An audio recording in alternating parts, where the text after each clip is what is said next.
சம்மருக்கு ஏற்ற மாதிரி ஒரு சூப்பரான சௌச்சக்காய் வச்சு ஒரு மோர் குழம்பு ரெசிபி தான் ஃப்ரெண்ட்ஸ் இன்றைக்கி நம்ம பண்ண போகிறோம். பாருங்கள், நல்லா மனமாக ருசியாக இந்த மோர் குழம்பு எப்படி செய்யணும்னு வாங்க ஃப்ரெண்ட்ஸ் வீடியோவில் போய் பார்க்கலாம். வீடியோக்கு பார்க்கணும் நம்ம சேனல் நீங்கள் சப்ஸ்கிரைப் பண்ணிட்டீங்கன்னா சப்ஸ்கிரைப் பண்ணிக்கோங்க. 2 டீஸ்பூன் துவரம் பருப்பு ஒரு பவுல் வச்சுக்கலாம். 2 டீஸ்பூன் கடலைப்பருப்பு, பாசிப்பருப்பு 2 டீஸ்பூன். வெதுவெதுப்பான தண்ணியில் அரை மணி நேரம் ஊற வச்சுக்கலாம். நார்மல் வாட்டர்னால் நீங்கள் 1 ஹவர் ஊற வைக்கணும். பாத்திரத்தில் 2 டீஸ்பூன் அளவுக்கு எண்ணெய் விட்டுக்கலாம். மோர் குழம்புங்காட்டி 2 டீஸ்பூன் அளவுக்கு எண்ணெய் சேர்த்துனா போதும். எண்ணெய் சூடான இதில் 1/2 கப் அளவுக்கு சின்ன வெங்காயத்தை பார்த்தீங்கன்னா கட் பண்ணி வச்சுருக்கேன், அதில் சேர்த்துக்கிறேன். மோர் குழம்புக்கு வெங்காயம் ரொம்ப வரணும்னு வச்சுல கல்லடி பண்ண அளவுக்கு வாங்கினா போதும். இப்போ இது கூட பார்த்திங்கன்னா கொஞ்சமாக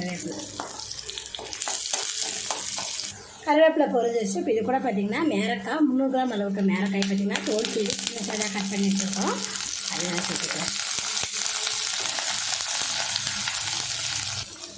1 டீஸ்பூன் அளவுக்கு மஞ்சள் தூள் சேர்த்துட்டு இது நல்லா கலந்து விட்டுருங்க.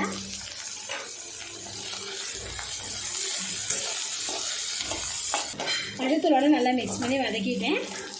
இப்போது காய் வேகிறதுக்கு 1 கப் அளவுக்கு மட்டும் தண்ணி ஆட் பண்ணிடலாம். கூடவே காய்க்கு மட்டும் கொஞ்சமாக உப்பு சேர்த்துக்கிறேன். சேர்த்துட்டு மீடியம் ஃப்ளேமில் பாயில் பண்ணிக்கலாம். மிக்ஸி ஜாரில் 5 பச்சை மிளகா, ஊற வச்சுருக்கிற துவரம் பருப்புகளை இதில் சேர்த்திடலாம்.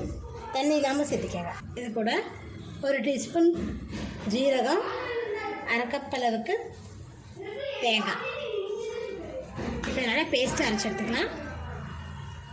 கொஞ்சமாக தண்ணி விட்டு நல்லா பேஸ்ட்டாக அரைச்சி எடுத்துருக்கேன்.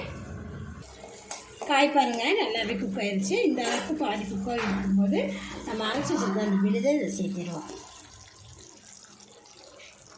சேர்த்துட்டு காயோடு இதை நல்லா மிக்ஸ் பண்ணி விட்டுருங்க. இது பார்த்திங்கன்னா நம்ம வதக்காம தான் அரைச்சிருக்கோம், அதனால் இந்த பச்சை வாசம் போகிற அளவுக்கு இது பார்த்திங்கன்னா நல்லா பாயில் ஆகும். அரைச்ச மிக்ஸி ஜாரிலே பார்த்திங்கன்னா 1 கப் அளவுக்கு நான் தண்ணி சேர்த்துருக்கேன். தண்ணி சேர்த்து நல்லா கலந்து விட்டாச்சு. இப்போ இதை நல்லா சேர்த்திடுவோம். சேர்த்துட்டு இதை நல்லா கலந்து விட்டுருங்க.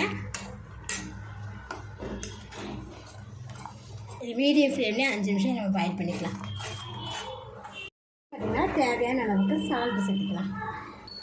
பருப்பு தேங்காயெல்லாம் சேர்த்துருக்கங்காட்டி இந்த குழம்புக்கு பார்த்திங்கன்னா நல்ல ஒரு திக்னஸ் கிடைக்கிறதுக்காக தான் நம்ம இதெல்லாம் சேர்த்திருக்கோம். அது இல்லாமல் பார்த்திங்கன்னா வாசமும் நல்லாயிருக்கும், டேஸ்ட்டும் சூப்பராக இருக்கும். பச்சை வாசம் போகிற அளவுக்கு பார்த்திங்கன்னா நல்லா நான் பாயில் பண்ணிட்டேன். இப்போ இது கூட பார்த்திங்கன்னா நம்ம 1 லிட்டர் அளவுக்கு தயிர் பார்த்திங்கன்னா மிக்ஸில் ஒரு டைமாக அரைச்சி தான் இல்லை சேர்த்திருக்கேன். தயிர் சேர்த்துமே கொஞ்சமாக உப்பும் சேர்த்துட்டு இது நல்லா கலந்து விட்டுருவோம். தயிர் சேர்த்து நமக்கு ரொம்ப நேரம் கொதிக்க வைக்கணும்னு அவசியம் இல்லை. பாருங்கள், ஓரத்தில் பார்த்திங்கன்னா குறைதல் ஆரம்பிக்குது. இப்போ நம்ம ஸ்டவ் ஆஃப் பண்ணிடலாம். தாளிக்கிற கரண்டியில் 1 டீஸ்பூன் அளவுக்கு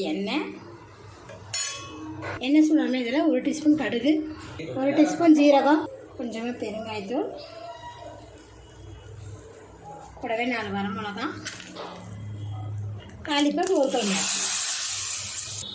சௌச்சக்காயில் ஒரு சூப்பரான மோர் குழம்பு பாருங்கள் நம்ம ரெடி பண்ணிட்டோம்.